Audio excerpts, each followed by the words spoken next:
এই সন্ত্রাস মাদকের বিরুদ্ধে সোচ্চার হওয়া।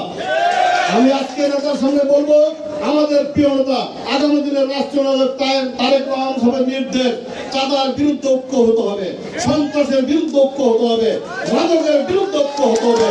আমরা সন্ত্রাস চাঁদা মাদকের বিরুদ্ধে ঐক্যবদ্ধ হবো।